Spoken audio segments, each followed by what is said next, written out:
Okay, so I have here Jazza's incredible inky box. Well, two things from it anyway.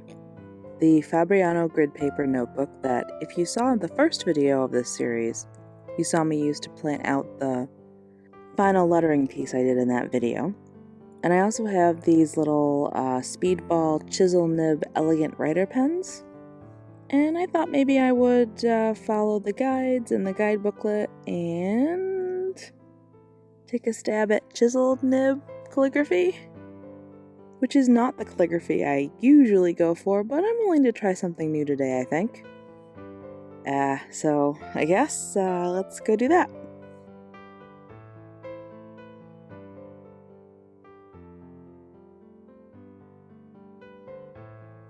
Okay, so this was definitely a very interesting process.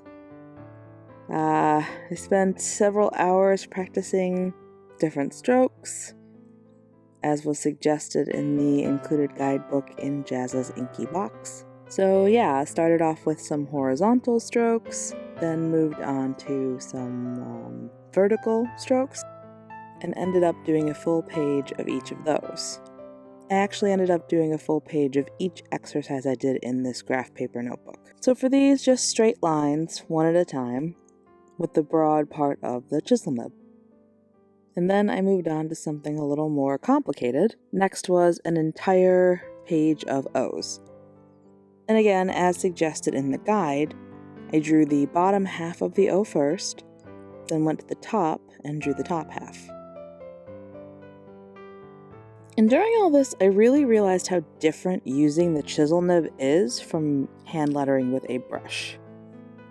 Instead of pressure being what changes the width of the stroke, it's actually the angle at which you hold the pen, as well as the direction that you pull the pen in relation to that angle.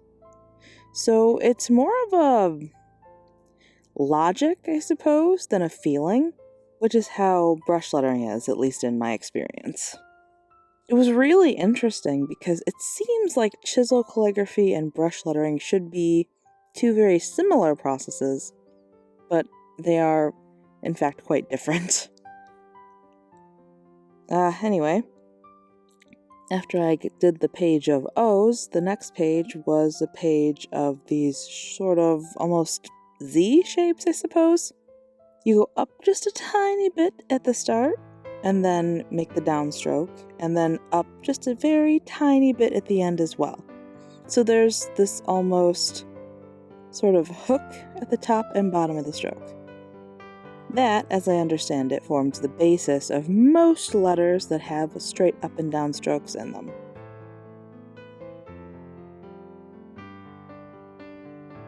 After that was sort of a zigzag. So your rising strokes, much like hand lettering with a brush, are the thin strokes, and the downward strokes are the thick strokes.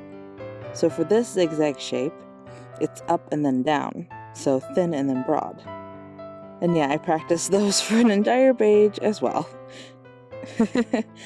I think that they look kind of a little like mountains, almost.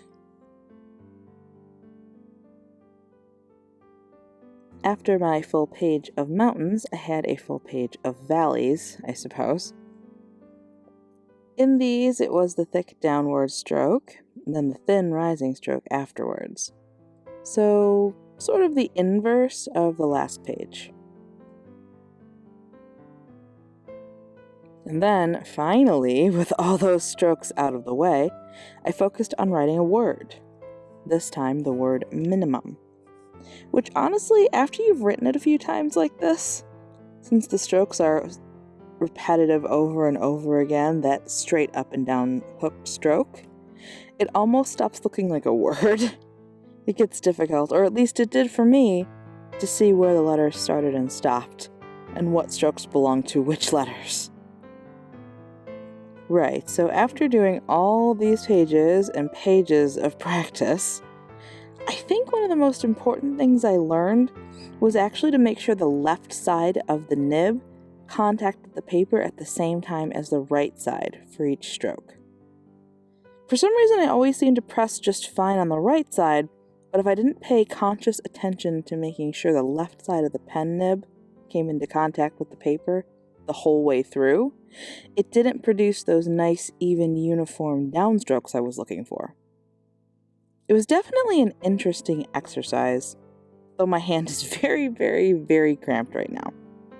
So I'm going to pause for a little bit, and I'm going to share with you something I recorded a long time ago back in 2020.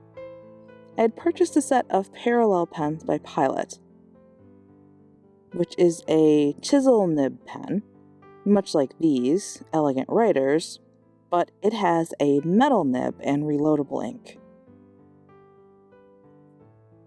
I shot part of a video just opening them and playing with them in my sketchbook, but I never did anything with the pens because I honestly wasn't sure what to do. However, I feel like it's appropriate to include that footage in this video since it's the same sort of writing style. So I'm going to let my hand rest a little bit, and we'll look at that footage.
Okay, so I did some more practicing.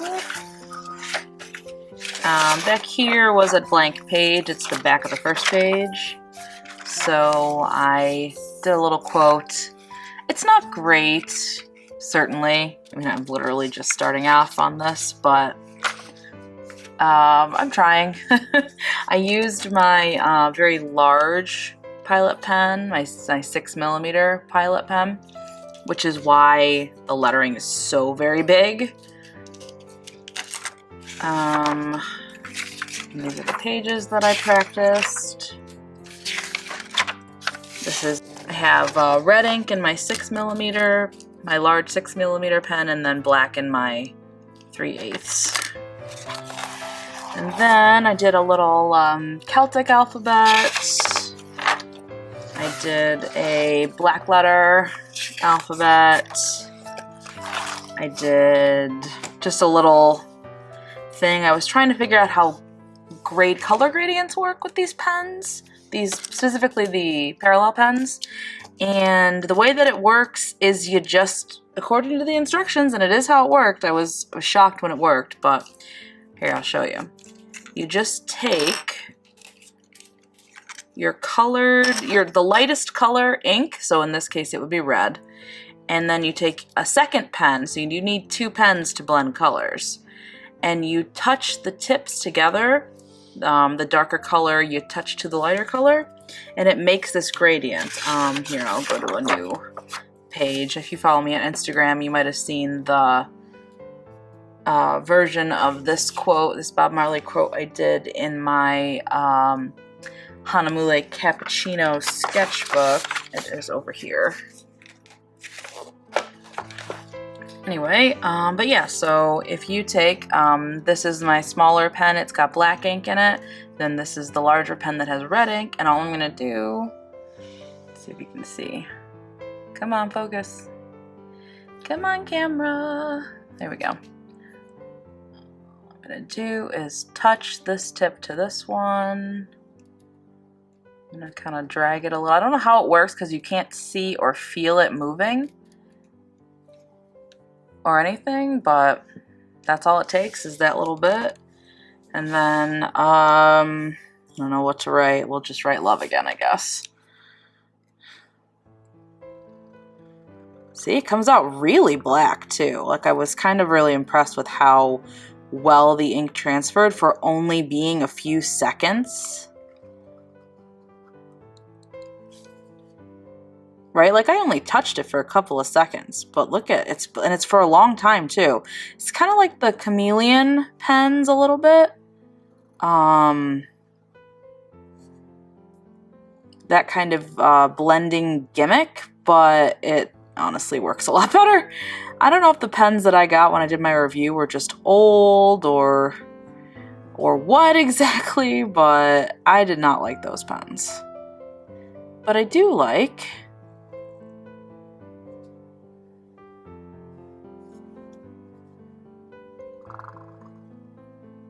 we'll just go on with the rest of the quote.